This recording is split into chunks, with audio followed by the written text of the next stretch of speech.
So ఇప్పుడు మీకు audience perspective అనేది కొంచెం మారుతూ వస్తుంది కదా, మీరు చూస్తున్నారు లాస్ట్ ఒక 4-5 ఫిల్మ్స్లో. So what is your understanding towards the audience who are coming down to the theatres for you at least? First of all I understand ఒకటి ఏంటంటే Telugu cinema audience are very broad minded. They just need good cinema. అది ఏ cinema, ఏ ప్రాంతం, ఏ భాష అనవసరం వాళ్ళకి. వాళ్ళకి cinema బాగుంటే వెళ్ళిపోయి చూసేస్తారు. అది నాకు అర్థమైపోయింది. Which means they are asking for value for their money.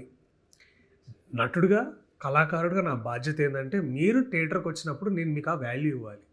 Emotional value, తర్వాత మీ టైంకి వాల్యూ, మీ మనీకి వాల్యూ. అవి కనుక నేను ఇవ్వగలిగితే I will sustain my life as an actor in theatre.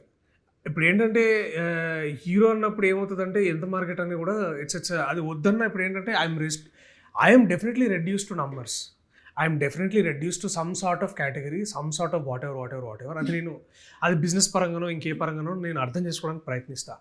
అంత మాత్రాన నేను ఏ విధంగా నా యాక్టర్స్కి వాల్యూ నా ఆడియన్స్కి నేను ఇవ్వాల్సిన వాల్యూ ఖచ్చితంగా ఇవ్వాలి. అది వాళ్ళు ఎక్స్పెక్ట్ చేస్తున్నారు. అది నా బాధ్యత కూడా. అండ్ దాంట్లో ఎప్పుడు ప్రాబ్లం ఉండకూడదు. అంటే నేను ఏంటంటే భయ్య, I want to build trust as a bridge between me and my audience. And I don't want to break that bridge. I don't want to burn that bridge.